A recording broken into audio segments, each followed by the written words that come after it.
came off the bed. She was really tough. She was really tough.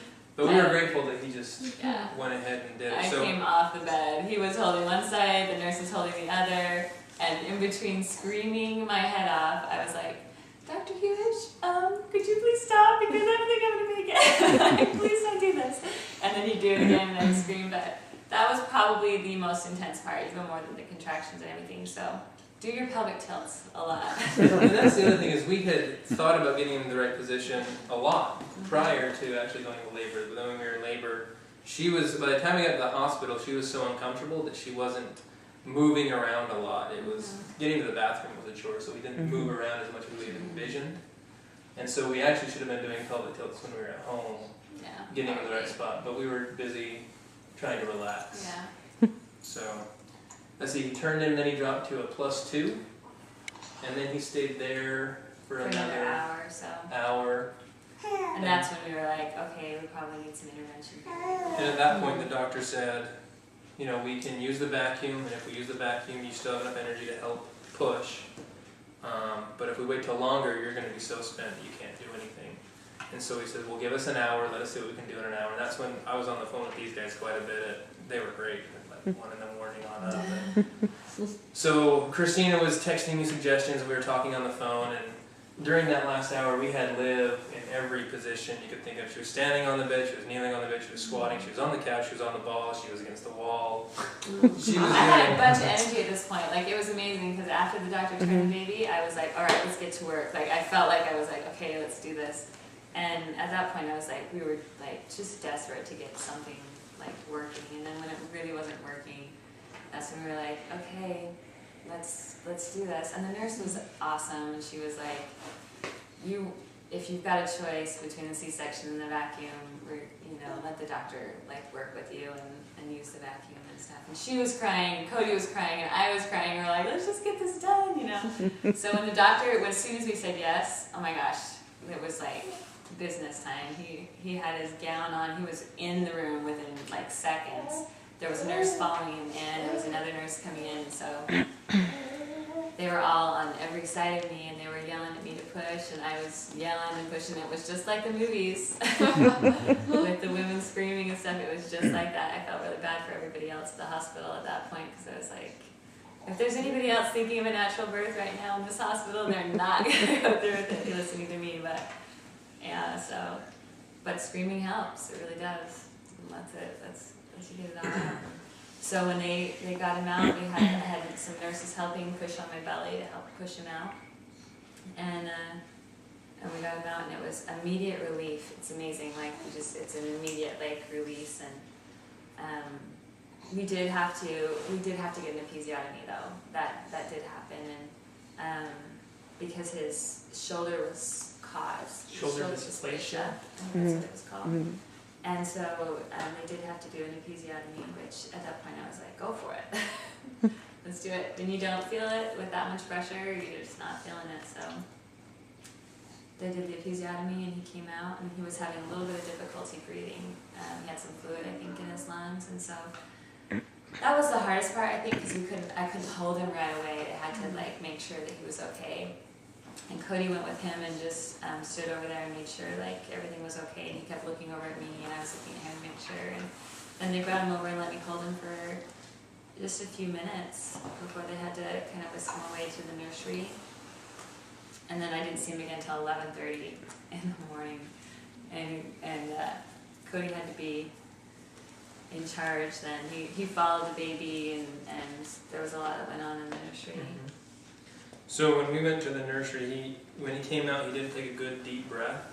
He was just, it's kind of like a little, like, what was it like? It was almost like, when you get the air knocked out of you and you're like, that's kind of what he was doing. So he didn't really cry much. And so they took him to the nursery for observation, and they didn't do a whole lot. They say that it happens frequently, and they just monitor the baby until he starts breathing good. So they just put him in a little incubator, and or under a heat lamp. And so he spent a lot of time there in the nursery. And then the main problem was that we didn't have anyone to go with Olivia, so I was kind of running back and forth. And So in the main problem that I had in the nursery is they wanted to, because she was, you know, bleeding and trying to get all stitched up and unhappy, and she wanted her baby, and you know, we wanted her to nurse right after he was born because that will help stop the bleeding. Well, they actually ended up giving her Pitocin to stop the bleeding. So the Pitocin came after the birth for her, and he was in the nursery and he was doing okay. He'd started to breathe, he started to get some color, but he wasn't quite there. And I kept asking, well, he's good, can we take him? He's breathing now. Well, and they have to do a blood test before they release him. And so that made me really nervous. So they took a little bit of blood from his arm. And then they didn't get enough blood, so they wanted to take a little bit more from his heel. And that made me kind of upset. So they pricked his heel, and they took some blood. Well, that heel prick, before it got to the lab, it clotted. So they had to do it again. Oh, jeez. And then that one clotted, and they had to do it again. And then that one clotted, and they had to do it again. And that's when you picked up the baby and was by like... the third one, I was pretty upset. So I had him in my arms, and I'm like, no, you're not going to touch him anymore. And I was kind of causing a scene. It was slightly embarrassing. There were like other mothers in there who had already had their babies and were just nursing them. And, you know, my baby hadn't seen his mom yet. And so I picked him up and I said, no, you're not gonna prick him anymore. And they're like, well, why not? I'm like, well, he needs his mom and his mom needs him. So he doesn't need blood taken, he needs his mom more than anything. Really cute. And so then they said, well, if we bring, they checked with all the nurses and they said, well, if we bring her here, will that be okay? And I'm like, yeah, as long as they can be together. So that's when they came and got me in my room, and I was bawling like a mess, and they're like, you can see your baby, and I was like, oh yay! So they kind of led me to that room, and I got to nurse him, and it was like all better after that. I'm not kidding, it just felt like everything was better at that point. Yeah, once they got together, everything. Yeah, and then they let us take him with us when we left the nursery. Well, they did take another blood sample, and a lady who came before she got okay, and I'm like, now why are you going to do this different than the 3 other people?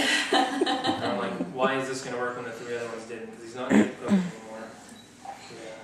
Best thing was, he was a really good coach. Like, he was great, he was there the whole time. He was, like, really, I really couldn't have done it without him, and I probably wouldn't have wanted to. I wouldn't have even tried. I probably would have been, at that point, I'd been like, okay, let's do the drugs. If I hadn't had somebody who was as supportive and also as on board with it as I was. And so I think I had a lot of confidence in him, and that's what made it okay when things got really rough. I was like, okay, he's gonna make sure that, you know, I get what I need during this whole thing, this whole process. So. Well, and I think part of the reason we were okay with using the vaccine and having the intervention is we talked about all of our options. He gave us more time. We went as long as we could. We tried everything we could.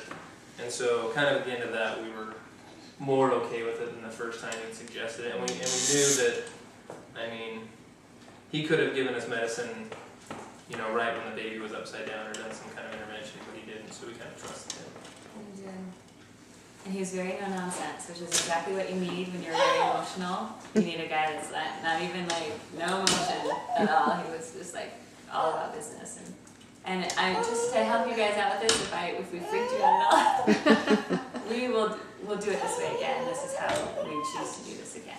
Like I would, and it is very true. Like once the baby was born, like there was that just all that pressure released, and it was just all about him. It was really exciting to have this baby, and it was our new toy. We were super excited for him. It was just fun to have him.